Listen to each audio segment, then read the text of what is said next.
This in my hand is my universal power adapter. I carry this thing everywhere I go. It's very small, it's easy to use, and you can pretty much use it in almost every country. Which brings me to this. This is a 2012 BMW X5M, and the same with my adapter is a car that you can use for almost anything. With manufacturers moving towards building bigger cars like mid and large size SUV, they're also making them faster, lighter, and somehow better fuel economy. But they aren't cheap to buy straight from the manufacturer. This is why we have this, a used X5M for almost the price of a 2019 Toyota Camry. Back in 2012, the BMW X5M had a price tag of $110,000. Today, in 2019, you can purchase one just under $35,000. Well, same price as this one here. So, what do we have in here? Well, this monster is packed with a V8 twin turbo and produces 555 brake horsepower and 500 pound-feet of torque. And it does 0 to 60 in 4.1 seconds for a SUV that weighs 5,300 pounds. That is insane at every level. Some of you might have questions. Well, what technology does it come with? Well, I'll be showing you for today a full review of the details, the technology it comes with, and then we're going to take it for a quick test drive and show you a bit about how it handles and how it drives. Similar to my universal adapter, this BMW has a couple of flaws which I don't like it much. First, let's begin with the brakes. Now, bear in mind, this one has them modified. The person that owned it previously took the original brake kit and put a new one, which seems like it's a big brake kit, Brembo. But the original BMW X5M from the same year didn't come with a Brembo, which for a car that does 0 to 60 in 4.1 seconds, you definitely want to have some serious brakes. Single piston, that's not going to cut it. Another flaw with this one, it's actually the transmission. Now, unlike the BMW M3 from the same year, they came with a DCT. The X5M comes just with a regular transmission. Similar to the 2012 and 2011 BMW M3, you get this, just basically a logo with the M and the turning signal. You also get this, the quad exhaust. Now, this one has actually straight pipe, and let me tell you, it sounds insane. Listen to this.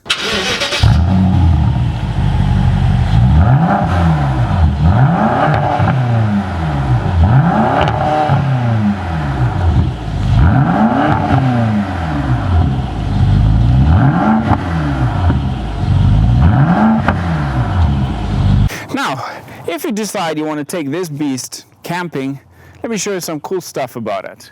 First of all, automatic open. That's a 2012, bear in mind. Second, press this thing here and it opens up. Guess what? Just sit in here, a beer, and enjoy the view. I guess you could even sleep in here. Let me try. Oh, actually not bad. If you want to close this, you have to do it manually. You can't do it automatically. So basically, you go like this, because the sensors apparently pick up that this bottom is open and it won't close. Another interesting feature, soft closing. That's just brilliant. That is probably one of the best technologies I've invented regarding opening and closing the door. I mean, this thing specifically for people like me, which I really care about my car. I'm sure most petrol heads care about it.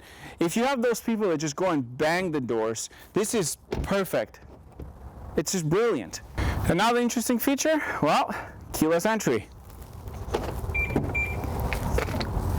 BMW by far, in my opinion, makes one of the best interiors out there. We are inside, and I'm going to show you guys some of the coolest features inside. First of all, this is so comfortable.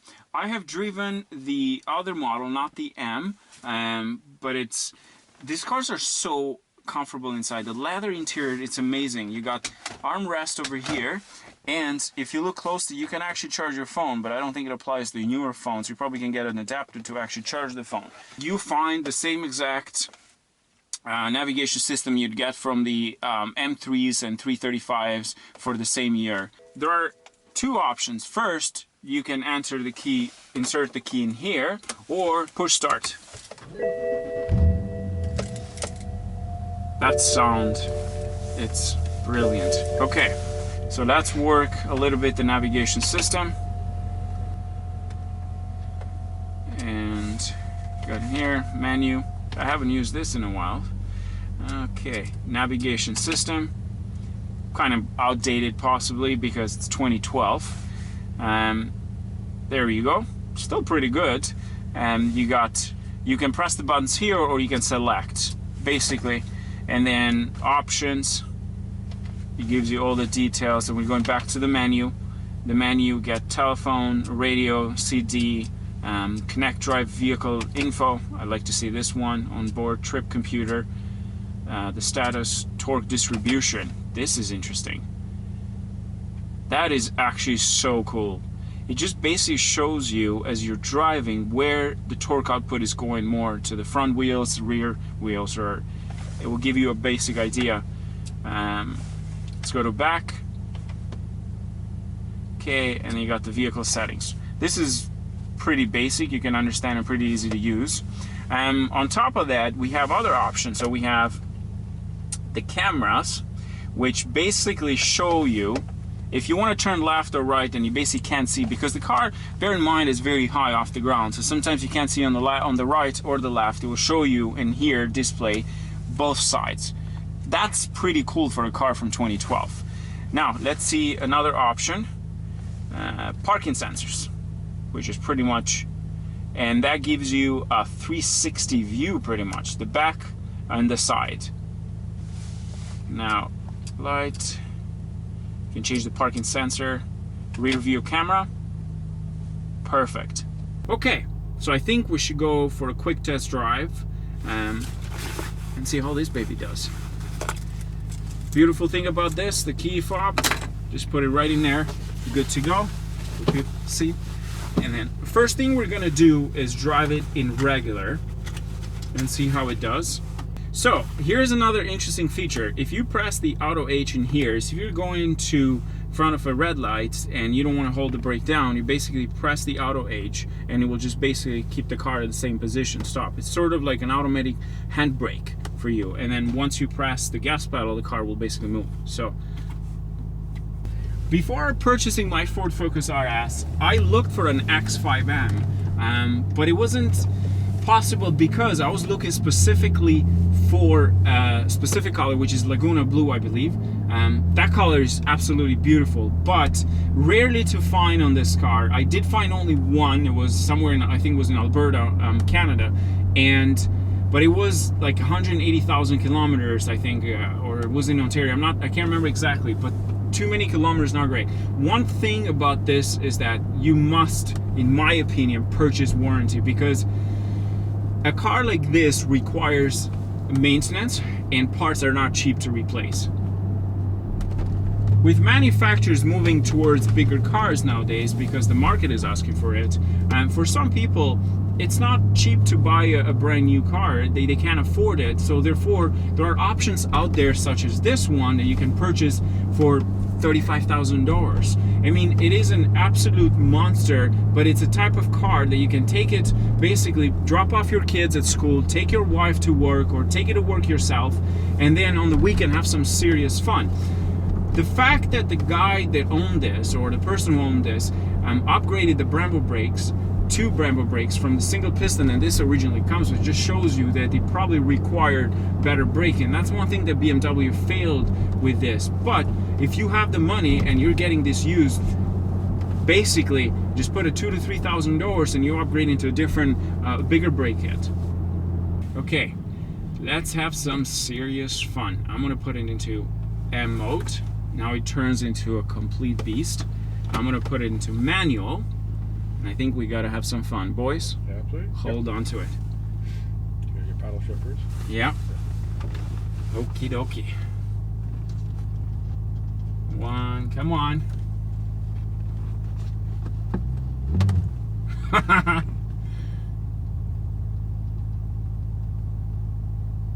Okay.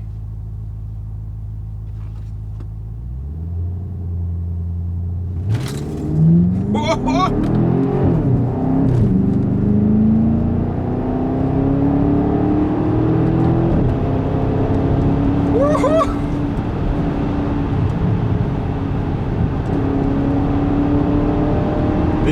quick. This is bloody quick. Wow.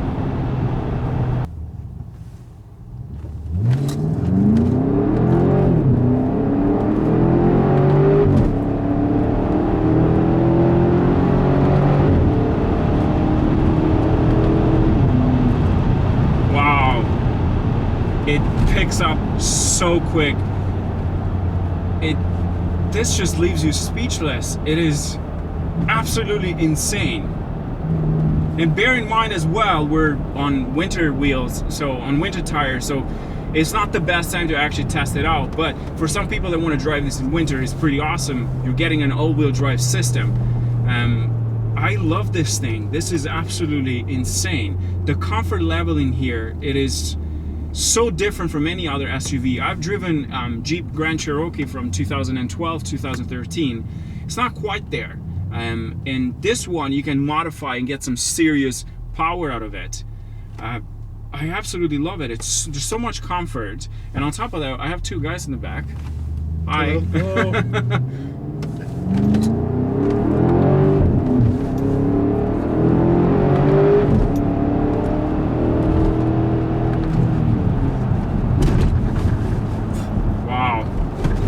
Are you guys okay there? Very good. Just dancing a bit? Yeah.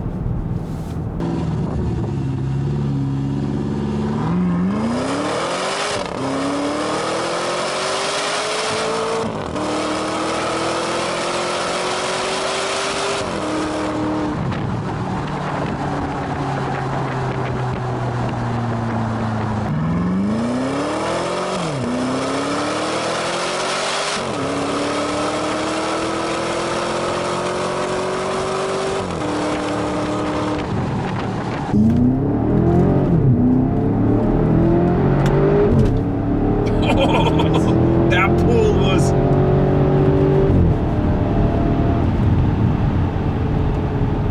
Wow.